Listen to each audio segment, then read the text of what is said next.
First thing I recommend is to film in landscape mode instead of portrait mode. And you might be used to taking pictures this way, so you just have to learn and adjust to make sure when you film to hold it in the landscape mode. So when you upload the video to a video player, your content will fill the entire frame, which is always in a landscape orientation. The other big thing I recommend is to never film handheld, especially when you're moving. If you're stationary and just holding your phone and you use your body like a tripod, you can get away with a handheld shot, especially if you practice. But anytime you add any motion, you're moving with the camera, the amount of shake that's added will be a distraction for the viewer and will take away from accomplishing your educational goals. The stabilizer I recommend that has come a long way is the DJI Osmo Mobile 3. With this third version, it's got even more compact and more lightweight, and the gimbal has gotten even better. So $120, and if you add an accessory package, I recommend this tripod. Download the DJI Mimo, M-I-M-O app. If you have your phone in any kind of a protective case, take that off. And so this is the folding stabilizer, so we have to unfold it. This is the gimbal here, and down here. So it controls the 3 axes of motion for a smooth shot. Before we turn it on, we'll position your mobile phone in the stabilizer. Your phone camera should be facing this direction with the red arrow. Attach the tripod to the bottom. And make sure you've already charged the stabilizer, and it just connects to USB. When you tap the power button, all 3 buttons illuminate to show that it's fully charged. So now we have a fully charged stabilizer, and we got our tripod in. We have a fully charged mobile phone, and I've already put my camera settings at the highest resolution. And so now just turn the stabilizer on.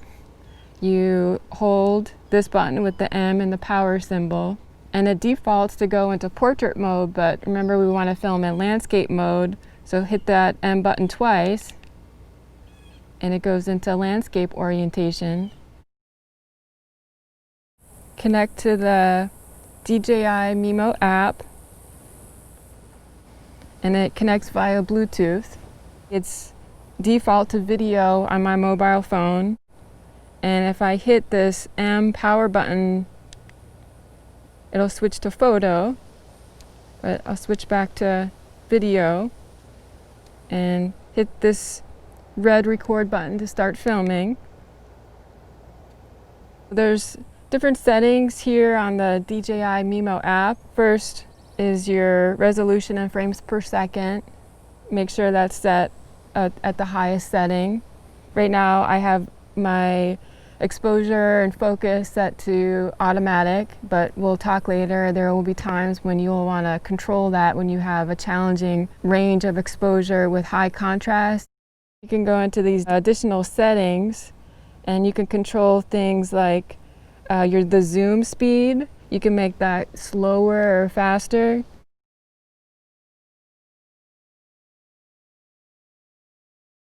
This is a joystick, and you can just manipulate that left, right, up, and down. Remember to pan really slow unless you're in sport mode and you're following wildlife and you want to move really quick, since that's distracting to the viewer. The trigger button is behind, so when you hold it, your finger is on this trigger button. So the joystick and power button should be facing you when you hold it. And if you want the camera to return to a default stabilized center, just hit the trigger button twice. Okay, and then you have on the side here a zoom, so you can zoom in and out. Be careful with over-relying on the zoom feature. Instead, I recommend, if you can, to physically move your body to get closer to your subject.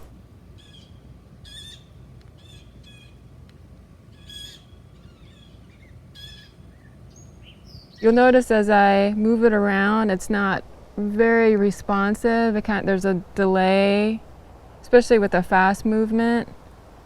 It's a little slow at returning back to center.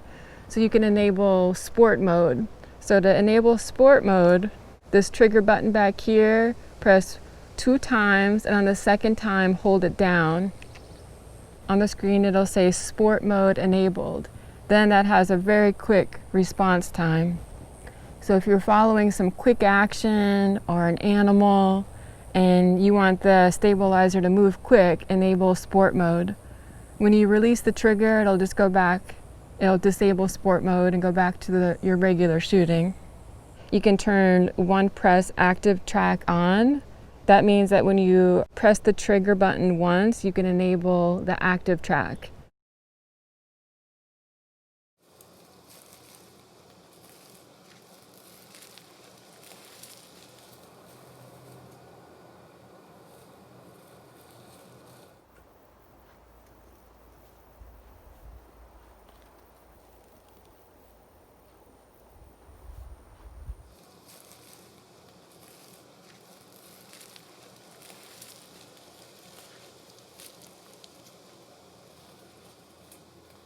So if you're filming on a day where it gets pretty warm, and especially if you're using the DJI Mimo app, your phone can get pretty warm and drain its battery a lot quicker than normal.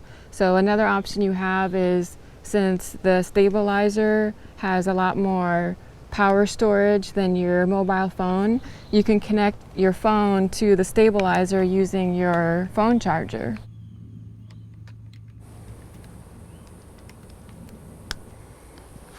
Then you just have to mind the cable as you're moving around. If you want to increase your creative options, you can add an accessory lens. And I found this lens online at Amazon. It has both a wide angle lens and it has a macro lens. So take off the front lens cover, and then you're just going to clip right over your camera, and then just push the clip to as much as you can to the side so it has some support. And then again, make sure the lens is centered over your camera lens. It does add quite a bit of weight off to the side, so you need to compensate for that and push the camera towards the lens. And then, just like your mobile camera, make sure you get any fingerprints or dust or sand off your lens. Now when you turn the stabilizer on, again, just hold the power button, and then again hit the M twice to go into landscape mode. It's compensating for that extra weight on the side, but sometimes, depending on your motion or what you're doing with your camera, it can be a little too much weight, and you may have to turn off your stabilizer and turn it back on, but it does work.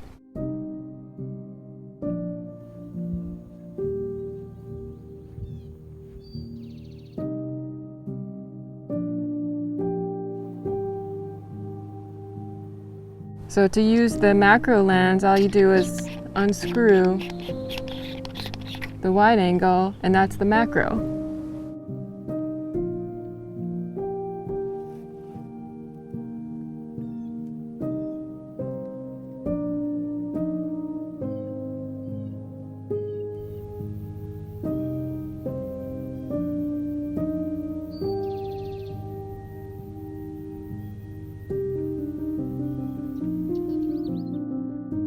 Another benefit of using this handheld stabilizer with the tripod is that you can walk around with it and always have it ready to shoot.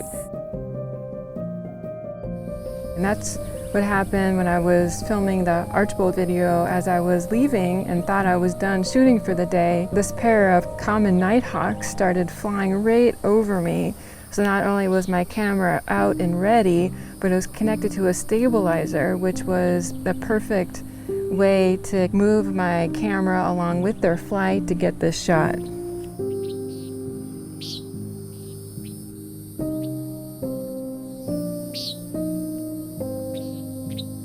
If you anticipate wildlife to be in a certain area, you know, whether there's some food there or it's a water hole, one thing you can do is position your camera there on the stabilizer so it's supported and stable, and then hit record and then just leave it and let the camera record for a few minutes. If you have enough space on your phone, or 5-10 minutes, you may get lucky and the wildlife will, you know, come in.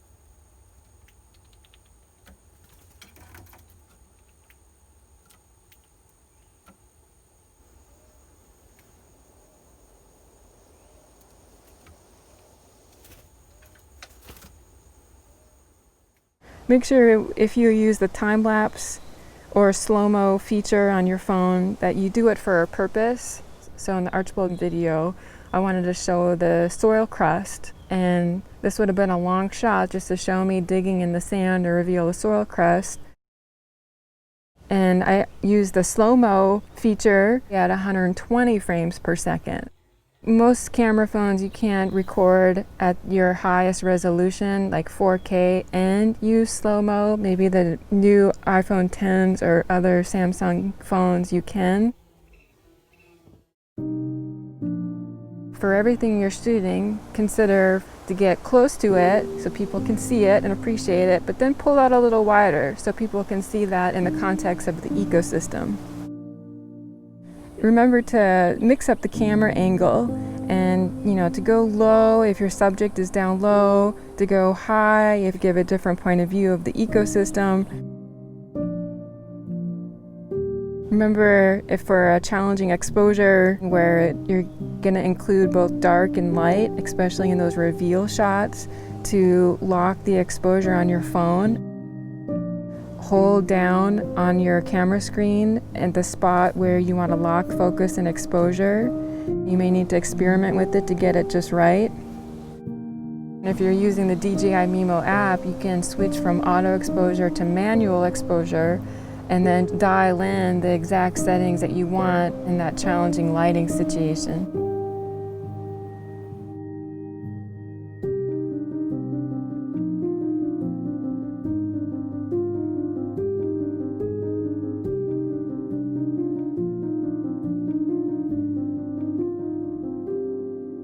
Think of the sun as your key light, and so the sun can illuminate the subjects from the front, that's a front light,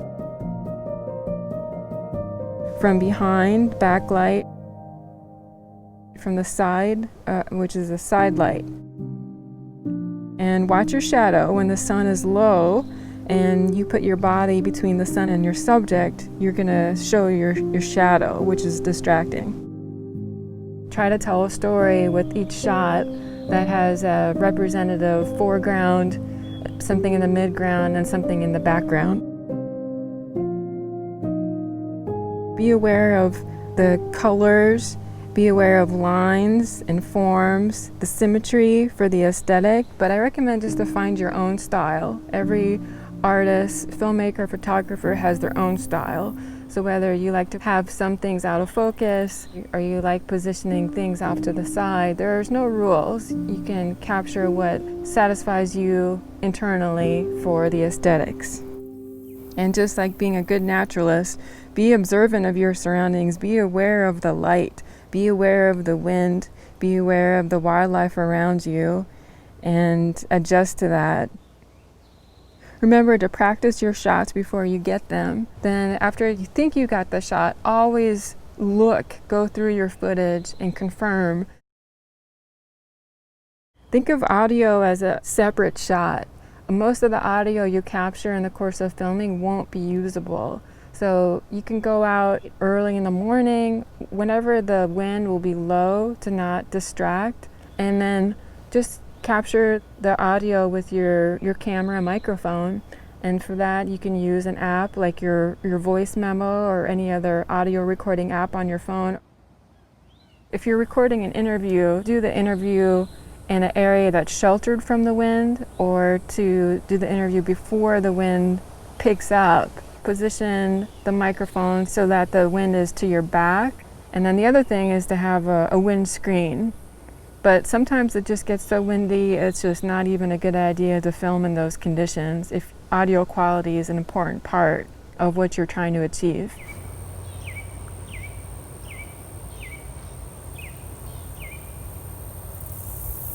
So this is a GoPro 8, and it doesn't require any additional underwater housing. It's ready to go and is waterproof as is. Then you just need to connect it to some support system, whether it's a tripod or something else.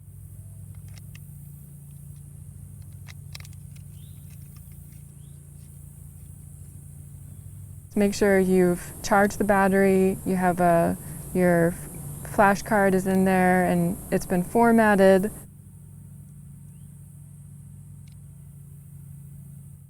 Check your video settings to make sure that it's at 4K and however many frames per second. I set this at 60 frames per second. You can use the GoPro app to connect your GoPro to your phone, and then you can see what the camera is seeing.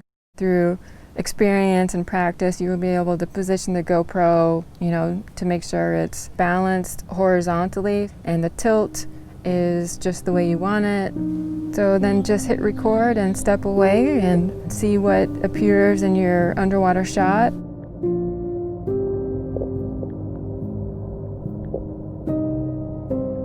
And then when you go pull the camera out, review your footage and see if you got what you want, and you can reposition the GoPro and try again. Always have extra batteries. And if you're filming in salt water, make sure you rinse your GoPro with fresh water to get rid of all that corrosive salt on the camera exterior.